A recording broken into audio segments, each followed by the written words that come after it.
My parents threw a huge party to celebrate my brother's $150,000 business deal, except the money was mine. I'd loaned it to him 6 months ago. When I asked about repayment, my dad laughed and said, "Family doesn't keep score." So I stood up, clinked my glass, and announced, "You're right, which is why I'm calling the loan tomorrow." Then I played the voicemail where he promised to pay me back with interest. I, 32M, watched my brother accept congratulations from relatives who had no idea they were celebrating with my money. The backyard was decorated with string lights and banners that said, "Congratulations on your success," while a catering company I'd never seen before served appetizers that probably cost more than most people's weekly grocery budget. My parents had gone all out for this party, and every time someone asked my brother about his business deal, he smiled that practiced smile he'd perfected over the years and talked about vision and timing and opportunity. 6 months ago, he'd called me at 11 at night. His voice had that specific quality it always got when he needed something, soft and urgent at the same time. He told me about this incredible business opportunity, a partnership that needed immediate capital, and how he was so close but just needed a bridge loan to make it happen. He promised he'd pay me back in 3 months with 10% interest. He even left me a voicemail the next morning reiterating the terms, thanking me for being the only person who believed in him, swearing he wouldn't let me down.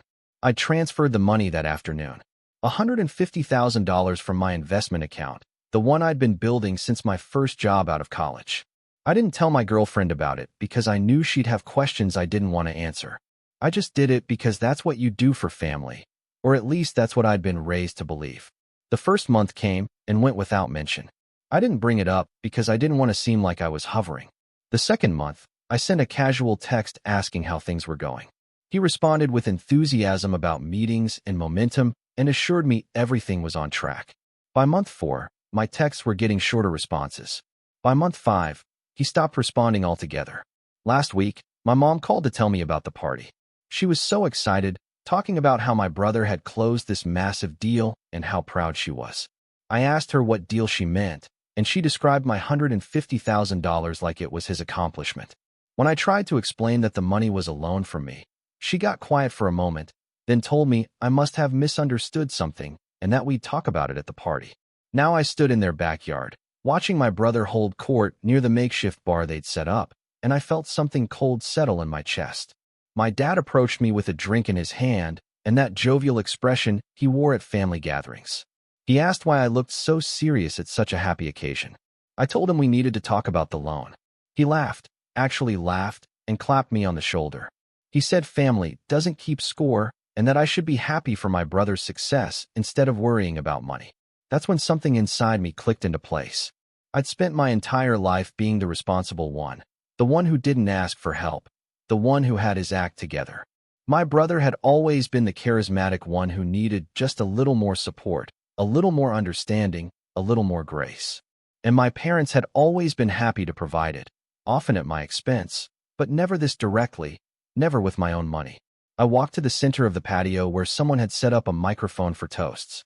My brother saw me heading that direction and his smile faltered for just a second before he recovered. I picked up a glass from a nearby table and tapped it with a knife until the conversations died down and everyone turned to look at me. I thanked everyone for coming and said how wonderful it was to see the family together celebrating such an important milestone. I mentioned how proud I was of my brother for finally doing something significant with the business opportunity I'd helped him pursue. A few people looked confused, but most just smiled and raised their glasses. My brother's face had gone pale. I continued, saying that my father had just reminded me of something important. That family doesn't keep score. I let that hang in the air for a moment before agreeing that he was absolutely right. That's why I wanted to announce that I'd be calling in the loan tomorrow morning. The silence that followed was the kind that makes your ears ring. My mom started to say something, but I pulled out my phone and connected it to the Bluetooth speaker they'd set up for music. My brother's voice filled the backyard, that late-night call from 6 months ago where he'd laid out the exact terms of the loan. He promised $150,000 repaid in 3 months with 10% interest. He called me his lifeline and his hero. He swore on everything he valued that he wouldn't let me down. When the recording ended, I looked at my brother. He couldn't meet my eyes. I told the crowd that since family doesn't keep score, I was sure my brother would have no problem repaying the loan plus the agreed-upon interest, which now totaled $165,000. I added that if the money wasn't in my account by close of business Monday, I'd be filing a lawsuit Tuesday morning, and since we had a recorded verbal contract and transfer receipts, I was confident about my chances. My dad tried to step in, his face red now instead of jovial. He said I was being dramatic and ruining a special day. I turned to him and asked if he'd co-sign for my brother's repayment since he was so confident family doesn't keep score. He stopped talking. My mom approached me with tears in her eyes. She said I was tearing the family apart over money. I told her that wasn't quite accurate. I was simply enforcing an agreement that my brother had made and broken, and that the family had been perfectly willing to celebrate his success built on my money without ever acknowledging where that money came from. I asked her if she'd feel the same way if someone had stolen $150,000 from my brother, or if family loyalty only applied when it was convenient for everyone else. My brother finally spoke up. He said he'd planned to pay me back, but that the money had gone into investments that would take time to mature. I asked him how long. He got vague, talking about market conditions and liquidity. I told him he had until Monday. The party deflated after that. People started making excuses to leave. Relatives suddenly remembered early morning commitments. My brother disappeared inside the house. My parents stood by the bar looking shell-shocked, like they couldn't believe their well-mannered son had just caused a scene. My uncle found me as I was heading to my car. He was my dad's brother and had always been the straight shooter of the family. He said what I did took guts and asked if I actually intended to follow through. I told him I absolutely did. He nodded and said it was about time someone held my brother accountable, then mentioned he'd loaned him $15,000 3 years ago that he'd never seen again. He wished me luck with the lawsuit. Update 1. Monday morning arrived and my bank account remained unchanged. I'd spent Sunday ignoring calls from my mom and texts from various relatives telling me I was being unreasonable. My girlfriend finally asked what was going on, and when I explained everything, she stared at me for a long moment before saying she wished I'd told her before lending him that much money, but that she understood why I was doing what I was doing now. At 9 a.m., I called my lawyer. I'd found him through a colleague who'd used him for a contract dispute. I explained the situation and sent him the recording, the transfer receipts, and the text message history. He listened to everything and told me I had a strong case. He said we could file a civil suit for breach of contract and that the recording would make it very difficult for my brother to claim there was no agreement. He also mentioned that if my brother had used the money for a business venture, there might be assets we could put liens against. I told him to proceed. By noon, my brother called. His voice sounded different, smaller somehow. He said we needed to talk and asked if I could meet him somewhere private. I suggested a coffee shop near my office, neutral territory where neither of us had an advantage. He agreed. He was already there when I arrived, sitting in a corner booth looking like he hadn't slept. He started talking before I even sat down, explaining how the money had gone into a cryptocurrency venture that his partner had assured him would triple in value. The market had crashed instead, and he'd lost almost everything. He still had about $40,000 in traditional investments, but liquidating them now would mean taking significant losses. I asked him why he hadn't just told me this months ago. He said he kept hoping the market would recover, that he could fix it before I noticed. I pointed out that having a party to celebrate a non-existent business deal wasn't exactly keeping a low profile. He admitted that was Mom's idea, that she'd been so excited about what she thought was his success that he didn't have the heart to tell her the truth. I asked him about the other $40,000. He said it was in a retirement account that would take 2 weeks to access and would come with early withdrawal penalties. I told him to start the process and that I expected that money transferred immediately once available. For the remaining $125,000, I said he had 2 options: come up with a payment plan that my lawyer would approve, with the loan terms formalized in writing and secured against any assets he had, or face the lawsuit. He asked what would happen if he just filed for bankruptcy. I told him that wouldn't discharge the debt to me since we were family and could be argued as fraudulent transfer if he'd taken the loan knowing he couldn't repay it. My lawyer had already explained this possibility. He looked defeated. Update 2. My parents showed up at my apartment that evening. I'd half expected it, but their arrival still felt jarring. My dad did most of the talking at first, trying to broker some kind of peace. He suggested I forgive half the loan and take the other half in payments, as a compromise. I asked him if he'd make the same suggestion if a bank was calling in my brother's debt. He said that was different. I asked him to explain how. My mom took a different approach. She talked about family legacy and how her own parents had always supported their children unconditionally. She said money came and went, but family was forever.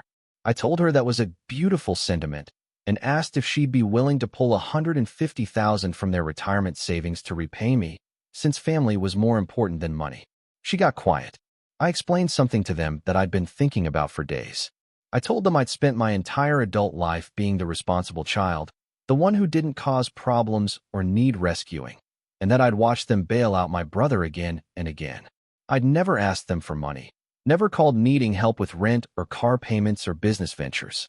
I'd built my life carefully and saved deliberately, and when my brother had asked for help, I'd given it without hesitation because that's what they'd taught me family does. But what they'd never taught my brother was accountability.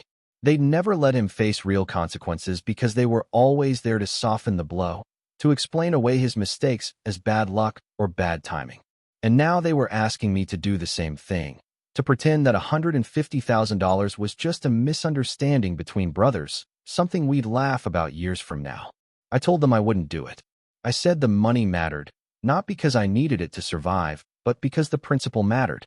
My brother had made me a promise, recorded that promise, broken that promise, and then let our parents throw him a party celebrating his success with my money. If I let that slide, I'd be teaching him the same lesson they'd been teaching him his whole life, that there are no real consequences for him, that someone will always step in to fix his mistakes. My dad asked what I wanted them to do. I said I wanted them to stop protecting him from his own choices. I wanted them to let him figure out how to repay this debt, even if it was hard, even if it took years.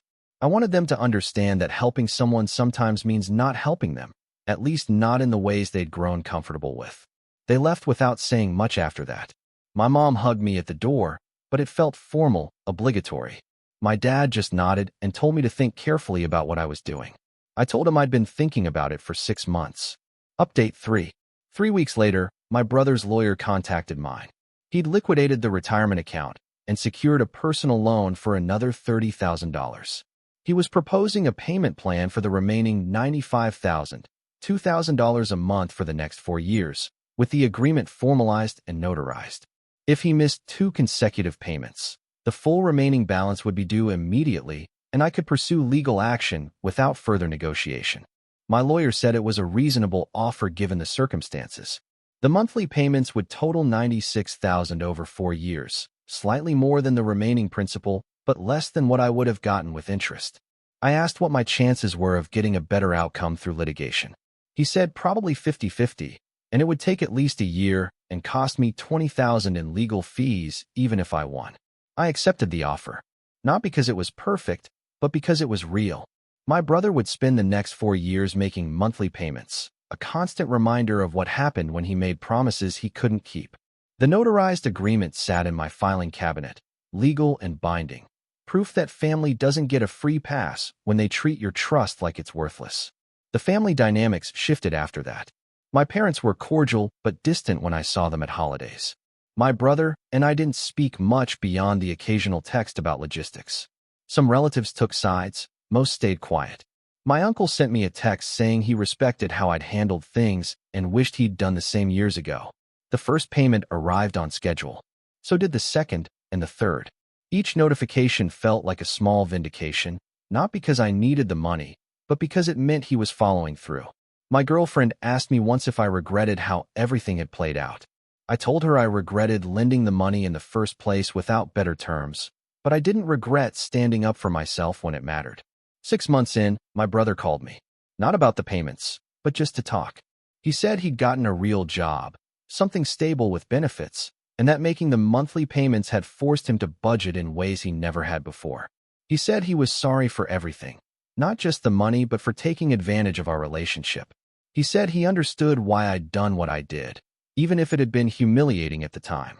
I told him I appreciated that. I didn't say we were okay, because we weren't, not yet. But it felt like maybe we could be, eventually. Trust isn't something you rebuild overnight, especially when it's been shattered as completely as ours had been. But knowing he was showing up every month, meeting his obligation without excuses or drama, That meant something. The party had been 8 months ago now. Looking back, I realized that standing up and making that announcement had been one of the hardest things I'd ever done. Not because of the confrontation itself, but because of what it represented, drawing a line with my own family and saying this far, no further. Choosing my own boundaries over their comfort. Accepting that some relationships have to break before they can be rebuilt on honest ground. My dad called me last week. He didn't apologize directly, but he asked if I wanted to come over for dinner, just the four of us. He said Mom missed me and that they'd been talking about a lot of things. I told him I'd think about it. I probably would go, eventually. But the terms had changed, and everyone knew it now. Family doesn't keep score, but family doesn't get to ignore the score either. Not anymore. Not with me. Thank you for watching. If you enjoyed this story, please hit that subscribe button. Don't forget to give it a thumbs up and share it with friends or family who might enjoy it too.